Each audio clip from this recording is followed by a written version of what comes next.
not a deep threat. They're building a culture there. And I think Le'Veon Bell is a more realistic landing spot. And I'm not even sure they like him. They're young. Andrew Luck has set the tone for the organization, which is quiet, reserved. I would take the Colts off that board. I do think the Jets, Pittsburgh 1, Jets 2. I believe the Jets will make a move for either Antonio or Le'Veon Bell. That is my gut feeling.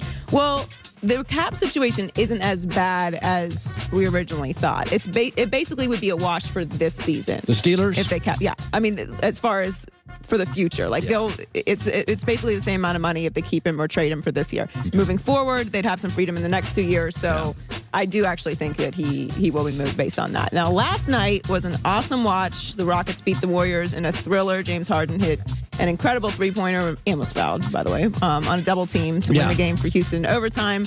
135-134. He's averaging 42 points per game since Chris Paul's injury. They've won 11 of their last 12, going from 14th to 4th place in the West. It was a great game last night. Really, really fun to watch. And I think that the Rockets have actually turned a corner. Yeah, they figured them. But it should be noted that Chris Paul's hurt. And look how great they're playing without Chris Paul. Well, that's what I'm saying, but that's not real because in a month he'll be back. So Harden's getting all these numbers, and everybody's standing around watching Harden. Clint Capella made some shots last night. But in the end, this is not the team. They're going to have to figure out how to play because Harden's not going to get all these shots and points when Chris is back. No, he's not going to get all these shots, but I don't think it's going to hurt them to have Chris Paul back. That's the difference because they've had Chris Paul and had success before. So they're going to have to work him back in. He's obviously not going to get the usage that he's getting right now, but he is playing great. And this is the end of the game. Actually, the refs are always a conversation with James Harden, but did you see the Kevin Durant play? We're showing it right now. Yes. Just an unbelievable miss by the refs. I've never seen a call this widely missed. I mean, what is that? What is that? Terrible call. I mean, it basically just erased all the missed calls that they've ever gotten on James Harden. I mean, he's walking out of bounds. Can you imagine if that was an NFL playoff game and that stood? It's remarkable. Kevin Durant even said that they were missing a lot. That's how bad it was. And then Chris Paul weighed in on Twitter and said that the refs were doing the Bird Box challenge. Have you seen Bird Box yet? No, have you? Yes. What do you mean? What are you doing? You're a Netflix guy. You got to watch Bird Box. It's Sandra Bullock? Yes. It's at the very beginning of every time you turn Netflix on. The entire world has watched this movie. Is it any good? It's good. I'm going to save my opinion for it after you watch it because I want to discuss it with you. Bird Box. Bird Box, yes. All right. Joy with the news. Well, that's the news. And thanks for stopping by. The Herd Lie News. A multiple-time Pro Bowler. He's got 3 Super Bowl rings. Let's bring him on. Mark Schlereth on a Friday at these big football games. By the way, so take my audience from regular season football, which is intense. Hold on. Hi, Joy. Good morning. Good morning. Have you seen Bird Box? No, I don't watch Bird Box. Same here. Do you watch Everybody's Netflix? hey, they're bird boxing us. I'm like, what the heck's that mean? I don't even know. Yeah. Well, that's why you got to watch it, so you're in the know. I watched Narcos, Mexico. That's Narcos Mexico is great. It's a great choice. I watch Game Tape. Yeah, that was a great movie, too. I'm a football guy. Yeah, wait a minute. Game tape all day, every day. In the trenches. I can't stay awake past 8, Joy. That's my issue, okay? So, regular season football's intense. Nobody denies that. Yeah. The NFL's got regular season urgency, playoff urgency, Super Bowl urgency. Nobody would deny that. The NBA, you could argue, doesn't have much regular season, too many playoff series, and then the finals this year will be Golden State. NFL, I've heard this before from players. Playoffs are different. Well, if the regular season is urgent, how much more urgent can the playoffs be? So what's different? You tell me. The game is no different. I mean, once the ball is snapped and you get that first hit out of the way, you're just playing a football game. There's no difference. And I've had the good fortune of playing 3 and start 3 Super Bowls. So there was no difference. The hype before the game is different. The preparation before the game to some degree is different because of the hype. But the bottom line, once the ball's kicked off, once it's snapped, it's like any other football game you played. I don't think it's officiated any differently.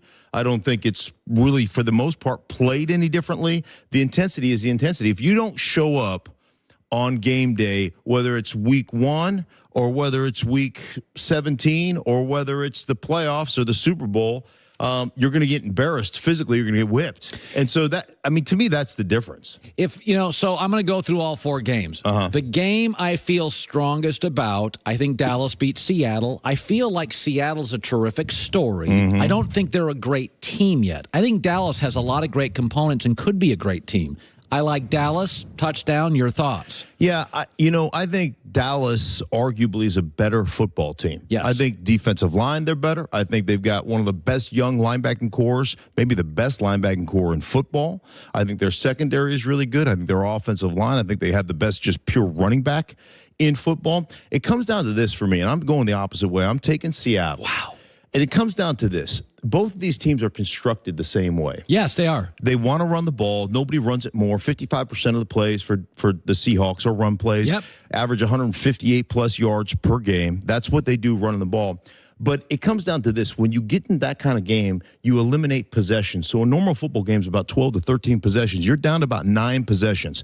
In those 9 possessions, whose quarterback in the red zone do I trust to make more plays? Russell Wilson. That's what it comes down to. Now, let me just say this. If they go back, if Scott Linehan, their offensive coordinator for the Dallas Cowboys, goes back to Dak Prescott's rookie year and runs, 8 or 9 design QB runs, especially in the red zone with the RPO stuff and the ability to take your quarterback out and run him in design situations, I think that makes them one of the worst red zone teams in football, one of the more dynamic teams. So if they're willing to put their quarterback in harm's way, I think that levels the playing field. But just based on limited possessions, whose quarterback do I trust to make more plays? I trust Russell Wilson to make more plays. All right, let's go to Houston and the Colts. They split their games. Andrew Luck was great against both. I tend to lean, because I love Luck, I tend to lean Colts because I think in this moment they're playing better football. In this moment, I don't trust Houston's secondary or their O-line.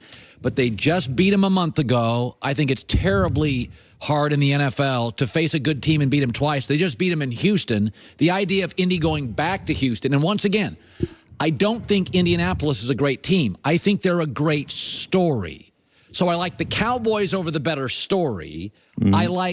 This is a coin flip to me, and what worries me about Indy, I think the story part of them is better than the personnel part. Yeah.